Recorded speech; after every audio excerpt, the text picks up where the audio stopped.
Today we're making a slow cooker black bean pozole, or pozole, however you call it. It sounds like it's different everywhere.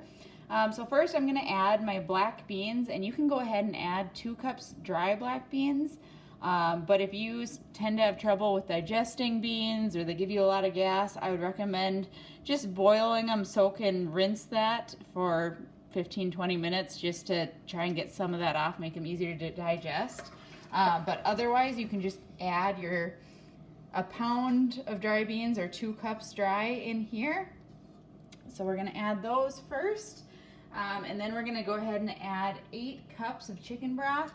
You can kind of see here I used chicken bouillon with water. And I didn't mix it in yet because I'll mix everything in when I add it. So you can either add water and bouillon or actual chicken broth, or if you're trying to be vegan, you can do like a vegetable stock in there instead. Then we'll continue by, I'm doing kind of a spicy version, so I did 4 diced jalapenos here that I'm going to mix in. If you don't want this to be so spicy, feel free to use like an Anaheim or poblano or just anything else. Or you can bulk it up and use more peppers if you want it to be more hearty and less soup-like. And then I'll keep going with adding 1 chopped up onion here, and I'm leaving everything a little bit bigger just to have more, I don't know, texture to it. But cut it up however you would like, if you'd like it diced. So you can see it's starting to fill in there, and we'll keep going with some garlic. I'm using this pre-minced garlic just because it's easier, but if you have fresh garlic, you'll want to use 8 cloves. So for us, that'll be about 4 teaspoons of this, and it doesn't have to be exact. If you like garlic a lot like we do, I'm going to go a little heavy on them, you'll notice. And the nice part about this is you could do this in the morning before work, or you could do it at night and it'll be ready the next morning. So just kind of the typical benefits of doing a slow cooker meal.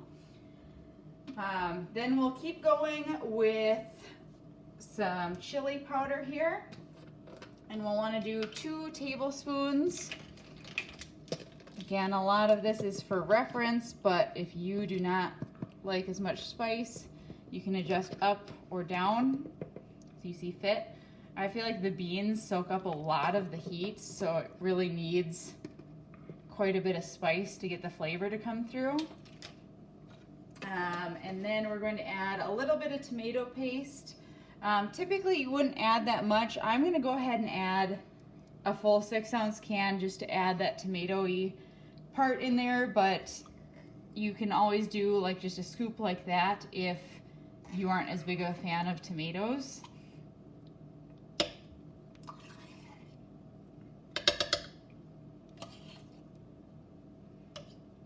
All right, so it's starting to smell pretty good here, kind of coming together. Then we want some oregano, and you'll do about a teaspoon of that. And I already used my teaspoon, so I'll use the half here. But we'll still do a full teaspoon, but I'll do 2 of them here. And then that's about it to get us started here. We'll just mix all of this up and put it on medium or high for, I'd say, 4 or 5 hours. You could put it on low, but then I'd say you'd want it at least 8 hours just to make sure those beans are actually cooked. Another shortcut, if you want, you could use canned beans, but those are always higher in sodium and they're just more expensive too, so you save a little bit of money using dry ingredients. But you can see it's kind of a chunky soup here. We're gonna go ahead and turn it on.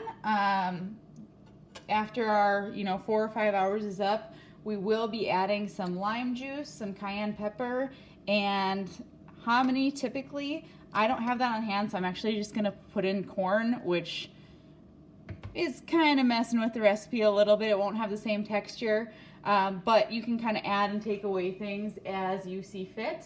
So we'll do that, and we'll also be adding in a little bit of olive oil to help soak up some of that flavor and carry it too.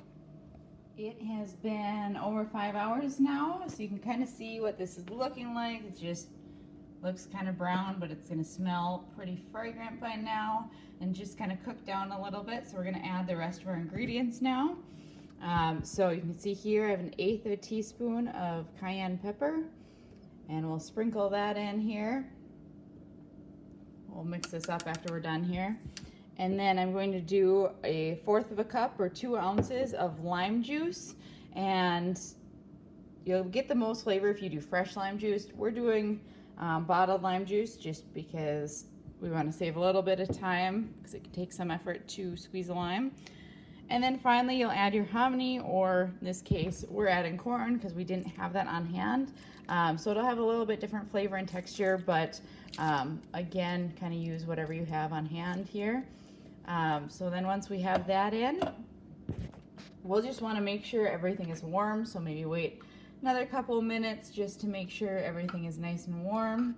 We'll stir it up here, and you can see everything's kind of cooked down, but you'll get bite-sized things in there with a lot of flavor.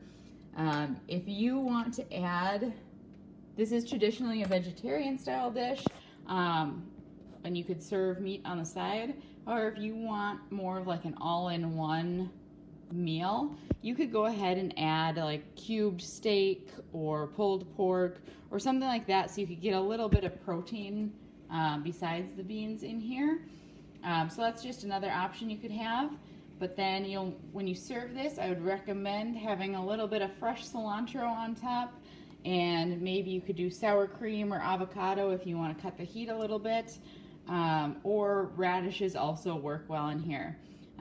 Hopefully you enjoyed this slow cooker pozole, and if you did, be sure to leave us a thumbs up and subscribe, and stay tuned for more slow cooker meals.